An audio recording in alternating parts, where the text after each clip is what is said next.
Hi, everyone. This is Melanie Capel. I'm here with Monica Guardian. Monica, thank you so much for joining me. If you don't mind, can you just give a pretty brief introduction of yourself? Sure. Thank you for having me, Melanie. I'm really excited to be here. I'm a former executive director of a PACE organization in Orange County. I'm currently in the senior living space and long term care. And so I've made that transition into really understanding the continuum of care for our seniors. I feel like because you were an ED, you also offer a great perspective about people. And so in the PACE model, every member of the team plays an important role, right? So when you were hiring, what were some of the non negotiable traits you were looking for?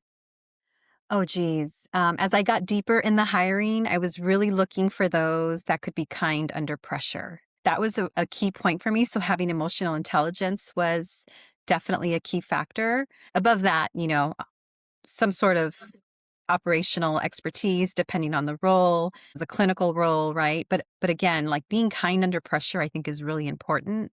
When you're in the pace, the space of pace, Mhm. it's the social, it's the emotional, it's the operational, highly regulated work, and it can be very heavy.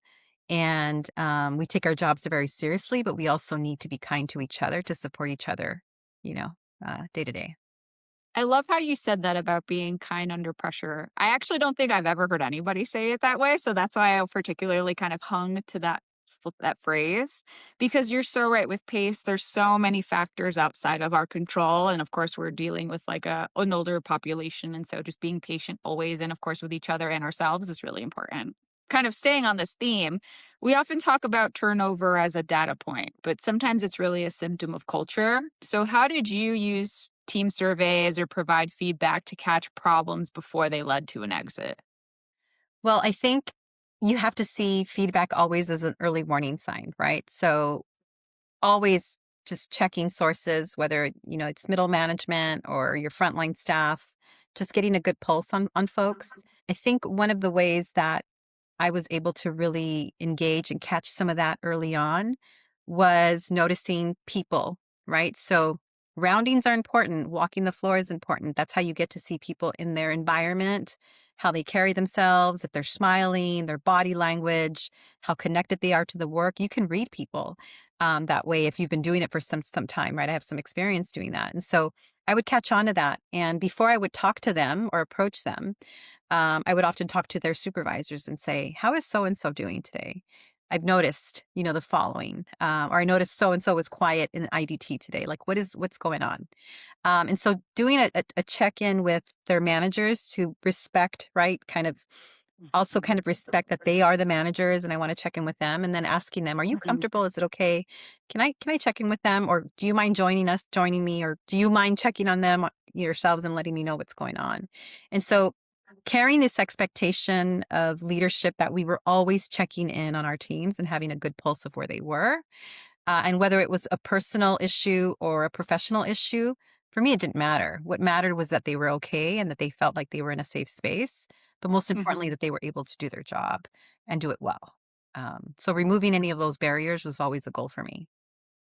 Yeah, I feel like definitely within pace, it can be so heavy sometimes. A lot of what we experience might just feel like it's just unique to ourselves rather than, kind of identifying that it's happening to everyone in the industry. Right. And so it's fantastic that you've kind of created that space while you're in that role so people feel comfortable going to you, right? Because at the end of the day, it's all about that two-way communication. And Yeah. so it's fantastic that you created that safe space for everyone. Thank And you. so kind of going back to that, what was one change you made during that time that moved the needle on employee satisfaction?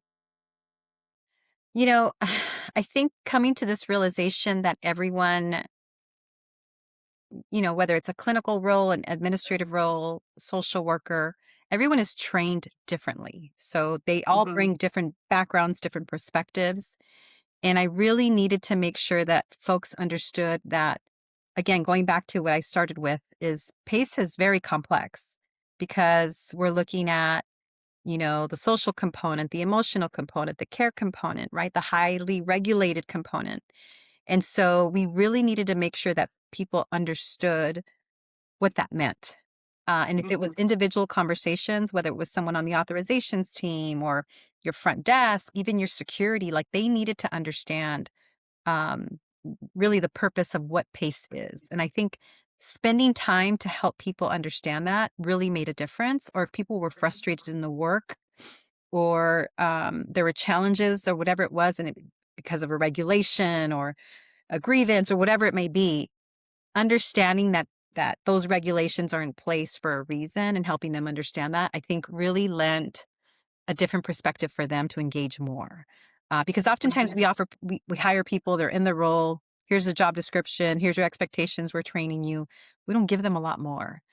Mhm. So conversations in staff meetings and huddles, in just doing roundings, was always helping people understand the impact of their job, the Mhm. importance of communicating, needs or recommendations or whatever it was. That was a space that I was really creating in that environment at the time.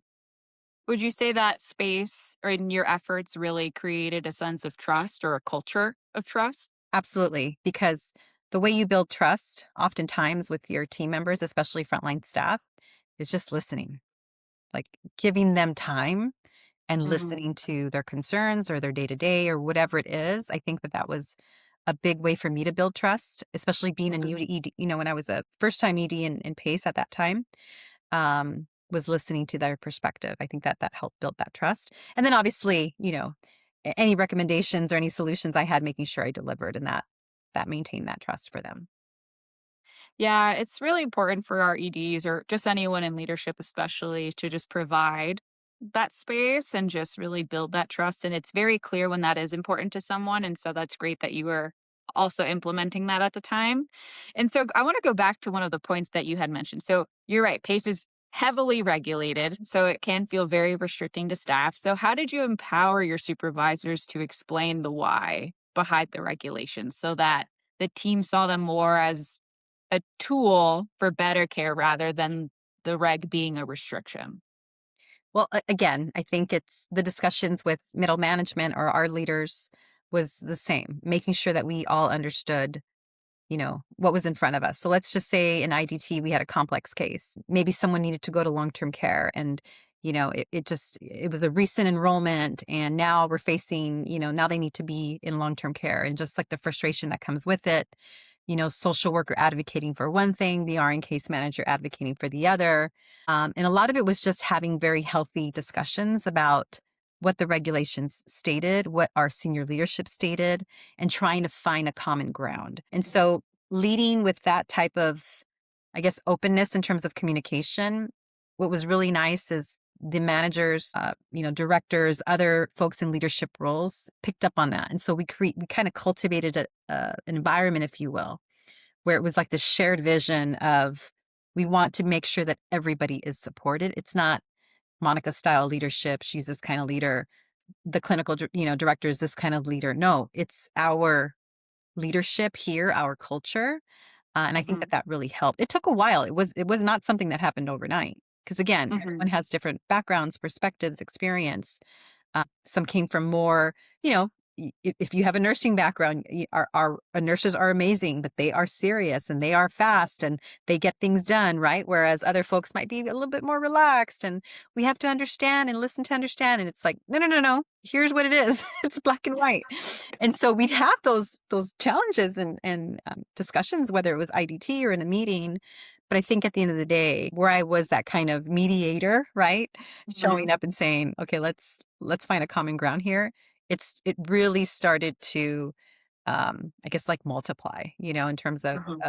and I'm big on that, right? Like multiply in terms of people picking up on it and beginning to use that as a really good tool with their teams.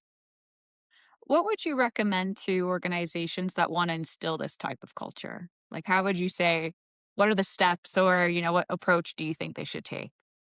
Well, I think it goes back to these like non-negotiables, right? Everybody strives for operational excellence, making sure that, we are understanding regulations, that we're meeting all the deadlines, timelines, pace is just, it is what it is, right?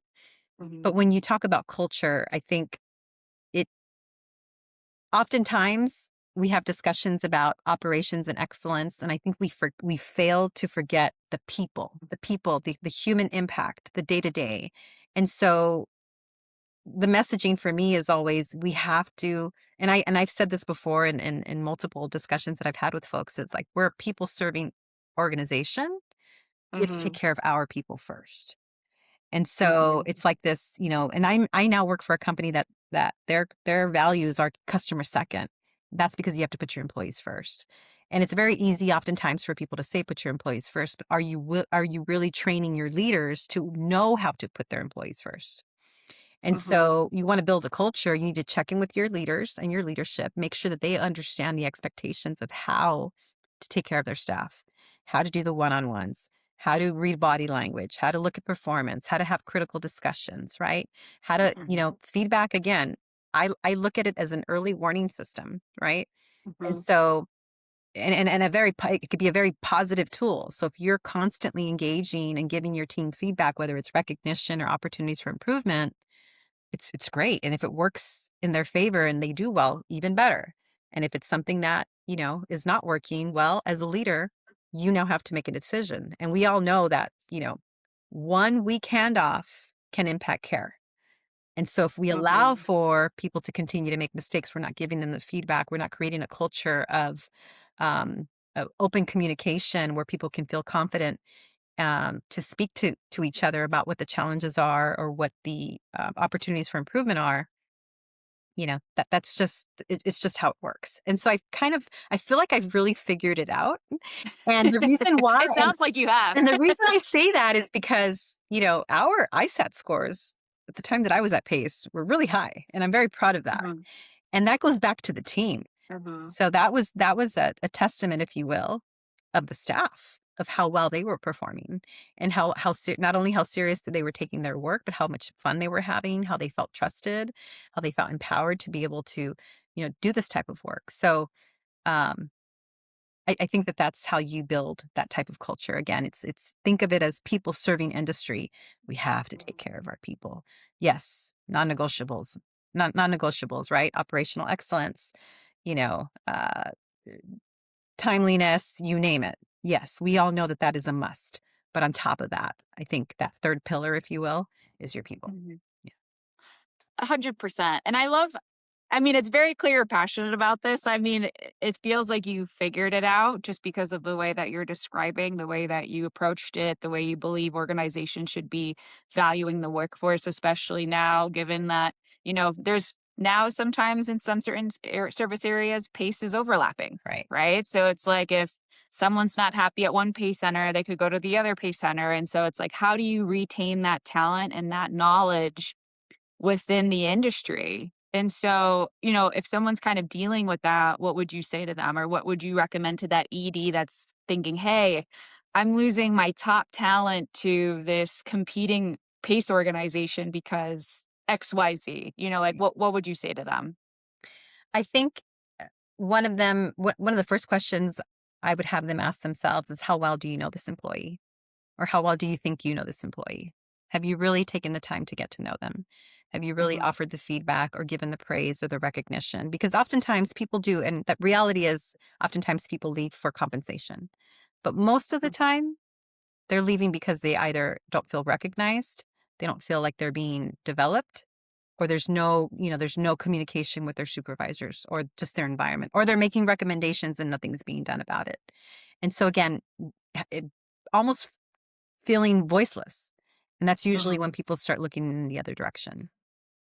Mhm. Yeah. It's a tough one. I feel for the EDs. You guys, I mean, I feel like that role is incredibly difficult. When you first became an ED, what do you feel like was kind of your learning curve? Or was it the regs? Was it people? Like what was it for you? Oh, the regs always, right? The regs I figured always, you had people down. It's always the regs, yeah. always the regs. I think it was building trust. Mhm. Um, if you're in a leadership role, you need to learn how to build trust, and it's not easy. Oftentimes we think, we can have an open door policy. We can rely on other leaders, but you have to trust your teams. You have to verify what they're doing. and create the relationship before that. So getting to know people by name. I mean, I remember the first days, like one of the most important tasks on my to-do list was remember everyone's name. Everyone. Mhm. And that went such a long way to address people by their name because the staff just kept growing and growing, right? And so Mhm. addressing people by their name, getting to know them, um, is just, I think, number one. And then the other is just being very, having humility, right? And so I remember standing in front of the team and sharing a bit of who I was and some of my wins, but some of my failures.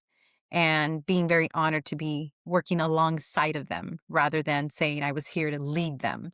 It was here to Mhm. really roll my sleeves up and work alongside them and really get to know their roles so that the more I understood what they were doing, right? A lot of people in leadership usually, we operate that way. We need to understand Mhm. what our teams are doing so that we know how to provide solutions, right? Um, but it's very easy for us to say that, but then we get stuck in meetings and the door's closed and we're not Mhm. engaged. And so open your door, make your rounds. And I'm one that would make rounds several times a day. It wasn't one time a day. It was like the Yeah. morning, in the middle of the day, in the afternoon, just making those rounds and checking in with folks. And I think over time that really built that, just the visibility of leadership.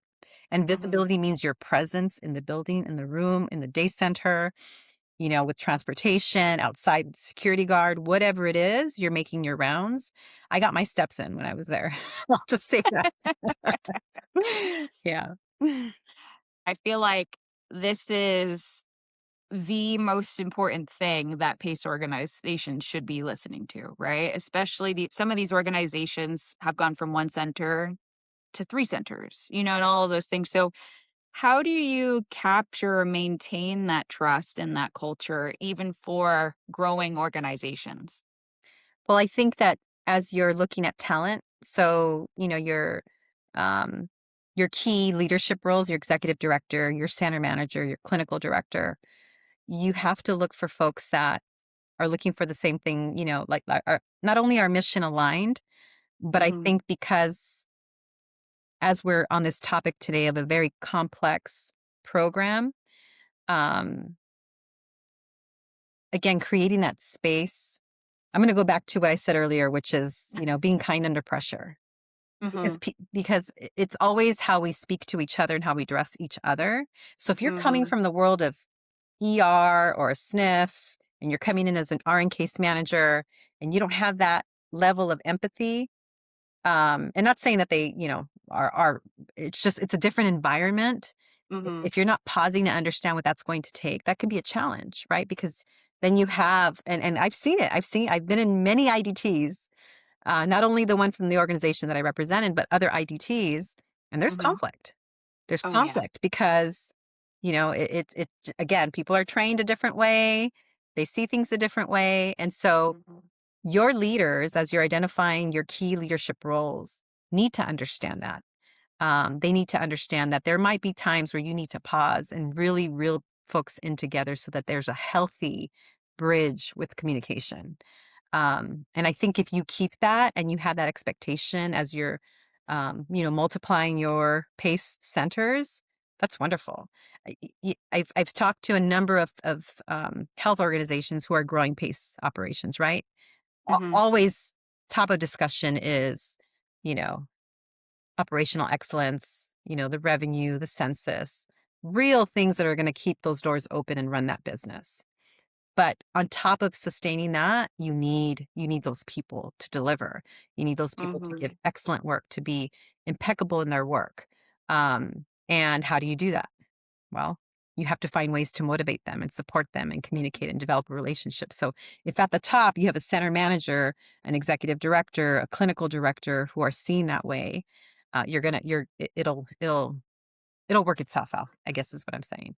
And I can say that by experience of having an incredible center manager that I worked with and a clinic manager that was just awesome. And it took us a while to get there.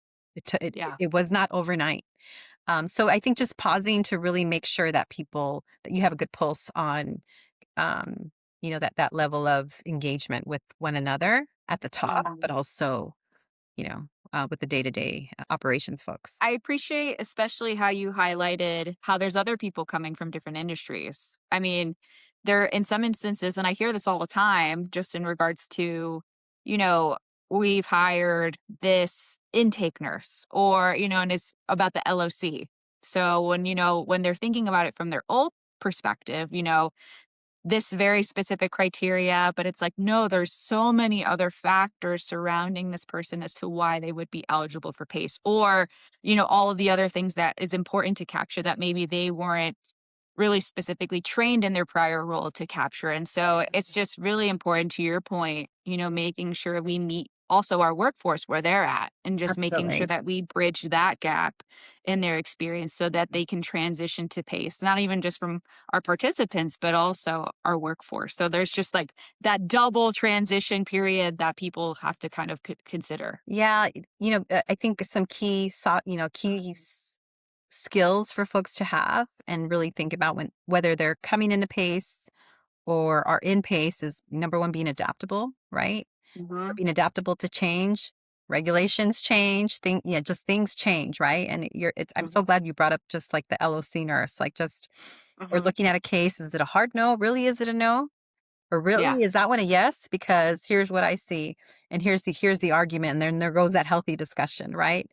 And Hmm. so I always tell folks, is to be curious, right? Be intellectually curious, ask the questions, right? Have the discussion, try it out. The worst thing that's going to happen is going to be a no. I used to always, I always think about those things. And so if you're creating an environment like that, people are not afraid to have that confidence to be able to say something out loud. But yeah, I mean, different backgrounds. Yeah, for sure. I mean, we had our rehabs teams coming from skilled, we had nurses coming from the Hmm. ER, we had social workers coming from, maybe helping the housing authority. So people with very different mindsets. So it's very important that people understand this complexity of pace, but the beauty of white works. I feel like and I'm kind of going back to like when I was in staffing, everyone always loved when they were going to a pay center. Like that was their favorite I environment to bet. work in.